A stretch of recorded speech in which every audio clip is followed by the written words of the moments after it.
Welcome back. In this section, we're going to discuss the four seasons. In 101, we looked only at cool and warm, which is a great place to start and all some people need to know. But to really dial in and find your client's best colors, we need to dig a little bit deeper. And to do that, we look at their intensity. So all of your clients are either cool or warm, but they're also soft and light or strong and dark. There's a little middle ground there, which we'll look at in 301, but here for the four seasons in 201, we're just going to stick with these four quadrants, if you will. And soft and light versus strong and dark, you can often just observe it by looking at someone and it'll kind of register. So as I go through this, it'll make more sense. I've chosen some different celebrities to represent each one of the four seasons. I have never draped any of these people in my whole life, but I did do my research. Google can be so helpful.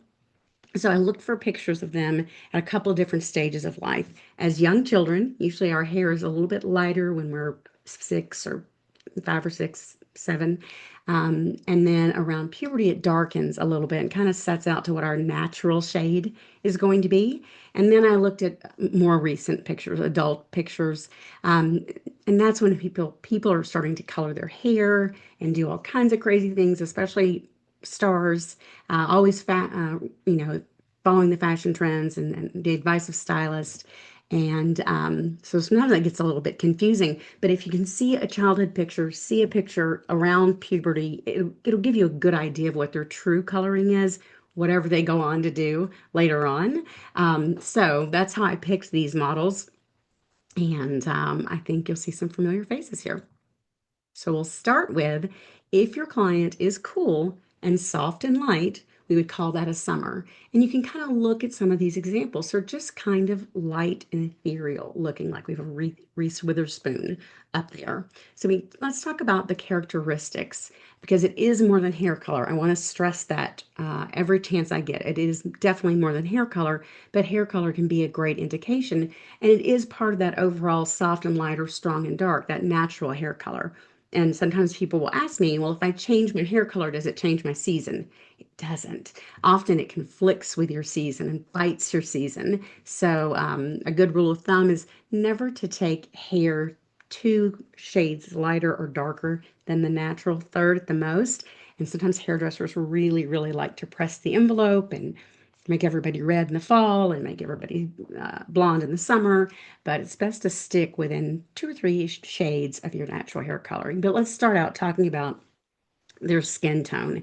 They really appear to me, a true summer is like a soft sunrise. It's pink and blue and just, I don't know, ethereal, shimmery, beautiful, and very light and very airy. So we'd like to put them in powdery, muted shades that won't overwhelm that delicate coloring. So think dusty rose, lavender, soft blues, icy blues, light grays, things like that, that will really play into this soft, light, blue-based, cool coloring that they have. Bright or dark colors can easily overwhelm them, and really kind of the color wears them. We can especially see this in cosmetics. I love Taylor Swift, but that red lipstick is not her best shade. And so what she's done is she's created, it's like a persona, which you would have to have that many people, anybody in the public eye has got to have something kind of between them and the audience. So when you think about Taylor Swift, you really think about three things physically in her for her face: the red lipstick, the cat eyeliner and great mascara, and those beautiful blue eyes of hers. But she would look better actually in a little bit softer color, but it's not my place. She didn't ask me, so I didn't tell her. Anyway, yellow-based hues really wash them out. It fights the blue tone and pulls out a lot of yellow, and so they do look kind of sallow or jaundice looking in a different way than the cool base colors that are bright or dark are going to overwhelm them, but this is going to leave them looking yellow. Colors are going to leave them looking yellow. And you see this all the time. Good night. Fashion and stylist loves yellow and orange and to put people in it that never did anything to them. If they have freckles, I mean, this is a throwback to 101. They're going to be brown and spread out versus puddled together. Their hair, most summers are blonde as children, and they'll either stay true to that true blonde, that Nordic blonde, or it'll darken a little bit. And so often summers complain, my hair, as I got older, my hair darkened and it was kind of a dishwater blonde, and I really, didn't like it, so I started getting highlights. So it's interesting when you're looking at pictures to find those childhood pictures, those puberty pictures, because that's really, again, when the hair color changes. And then pregnancy is another one that it really changes your hair color and texture, and strange. Also, when you start to go gray hair doesn't care. It doesn't behave. It doesn't mind what you want it to do. When summers turn gray, it's a soft gray, like a pearly or the soft silver white shade that Helen Mirren is sporting there. It's pretty close to a natural color. And there's a lot of apps that will say, oh, what would you look like, if you went natural with gray hair? But it probably isn't the gray that your hair is going to gray. So this is a great advice that you can offer your customers, your clients who are thinking about going natural in their older years. I mean, and I'm probably 50% gray. I don't know. I just keep color on it. I don't ever want to know. Um, you can say, oh, would you like some examples of how you might gray based on your color season? It's fascinating. People love stuff like that. It's like having your fortune told. Let me tell you what color gray you would be if you did that. And because they're cools, their eyebrows are always going to be a little bit darker than the natural hair color, not their augmented hair color, but that natural color. For eyes, for summers, the most common shade is blue, and that is, tried and true, blonde hair, blue-eyed, all American, right? Blue eyes, but you'll see everything, brown, green, gray, everything else, but blue is the most common combination. So let's move on and take a look at if your client is still cool, but they're stronger and darker. And I picked all like dark-headed models, except for Jamie Lee Curtis, who's gray in here. They can be much lighter brunettes than this. These happen to be three that I picked. So these are definitely strong and dark in coloring. There's a huge span within winter, which is why it's kind of nice when we get to 301, we break it down a little bit into three different segments, because they can be from pale alabaster to deepest mahogany. That's the winter spectrum, and it's the largest uh, spectrum, because dark hair and dark eyes are dominant genes, and so they're more likely to be passed on. But these women really stand up to bold, beautiful colors because they are strong and dark. Powdery muted shades that look great on our summer friends really wash winters out. And then the yellow-based hues, again, pull out so much yellow in their skin. And usually the darker they are, the worse that effect is. Although I've got a little olive in my skin and yellow, well, I'll show you in a little while. Yellow is just terrible.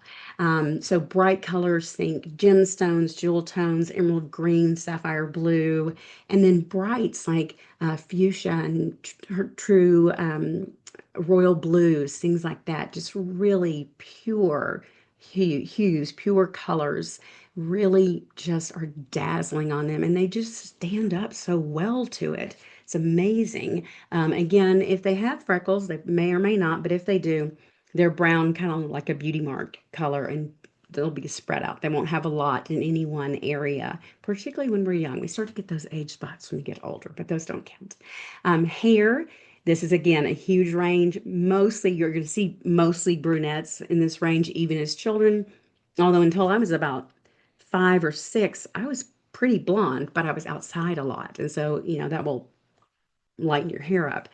But we're going to see everything. So, be on the lookout for that. There are no natural blondes and there are no natural redheads in this season, although you will see a lot of blondes and redheads, people pretending to be blondes and redheads in this in the winter season. I was just thinking about someone that I draped recently, and her colorist is fantastic, because I had her pegged as a summer until I actually started laying cards on her. And I looked at her and I said, what's your natural hair color? And she pulled up the nape of her neck, and I was like, your colorist is amazing.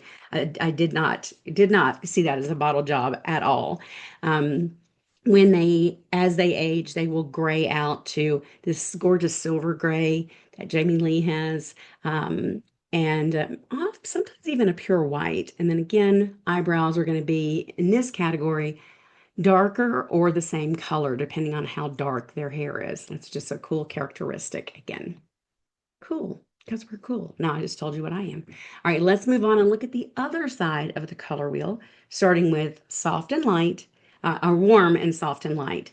So this we would call a spring. These are very, very rare. They're hard to find. I think I captured a few here for us, but you won't drape many in your career. I think I've probably, good night, 10, 20, and I mean, out of the thousands of people that I've draped, but they are just so soft and light. We've got a picture down here on the bottom. She barely has any makeup on at all, and so you can see their skin is almost translucent. It really doesn't have a lot of color to it. If you've ever seen Adele with no makeup on, she's just all kind of one color. She's a little more of a blonde, a fairer, weedy blonde, with a little bit of warm, still that strawberry blonde, but just not a lot of other contrast in skin color. Cool shades will drain any color that they have. I will say that warms, the difference when you drape a cool and you put them in the yellow base colors, it's pretty evident immediately that those are not good colors on them. Warms tolerate blue colors a little bit better, so you have to really, really watch for what's happening in the skin. We'll talk more about that when we get to the actual analysis part. So the blue-based colors are really going to drain them. They may even look a little bit blue, lose color, could even go a little bluer in their lips when you put those colors on them. It's kind of interesting. Um, Yellow colors that are too bold are going to absolutely overwhelm them, overpower them. And so it'll look like the, the color card and then them. And there won't be a blend there. It'll be two different things. And it's kind of distracting because they are so fair. So we want to put them in light, soft, sunny shades, apricots, warm greens. There's a host of beautiful colors that they can wear, off whites, which is not everybody's best color. But anyway, lots of beautiful colors for them. Their freckles, if present, are going to be warm in color, reddish in color, and puddled together in different places. Across the bridge of the nose is very common. The décolleté here, you just see it in different areas. And those eyebrows are going to be lighter than their hair color, as we see down here. It almost looks like she has no eyebrows at all. Probably talk about that more in hair. Okay, so as children, they may be tow-headed blondes or have a little natural strawberry blonde to them when they're born. They'll never have naturally dark hair. You want to look for golden roots throughout. Shouldn't have any ashy roots in there at all. Only golden. But it depends. I mean, hairdressers will take beautiful redheads and make them blonde and do all kinds of crazy stuff. Springs age out to a creamy white. I didn't find an example of a gray-headed spring, but again, they're really hard to find. So I was glad to find these. Eyebrows are always lighter than the hair color, and you can see. I mean, she just looks like she has no eyebrows or lashes. Sometimes they can even be invisible in springs or so blonde they almost don't have any pigment at all. And that will be a complaint if you ever hear someone say, oh my gosh, my eyelashes, without mascara, you can't even tell that they're there. It's a clue that you might be dealing with a spring. So let's talk about eyes. Blue, green, and aqua are kind of equally seen with springs. Brown is the rarest combination, and you don't see a lot of silver either. So they're usually going to have blue, green, or aqua, which is just a beautiful combination. I need to blow this up. I think all of these ladies have kind of a blue-green eye color. So let's move on to our strong and darks. These are going to be our falls. Sometimes you hear these referred to as autumns.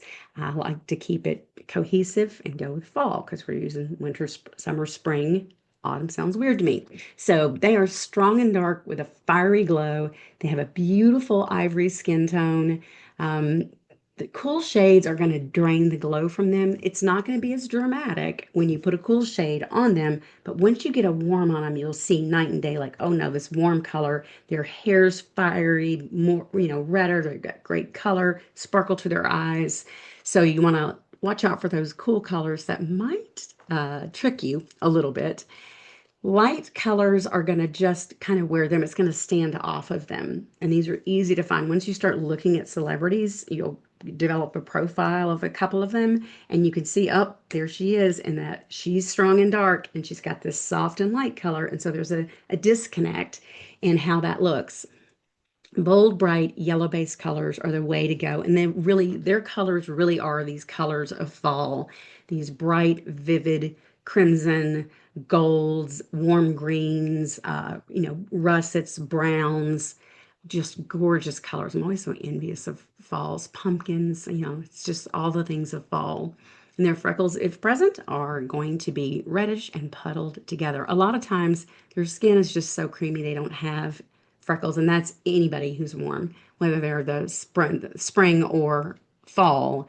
Their skin's just, perfect. It's like the perfect skin tone from, folklore or something.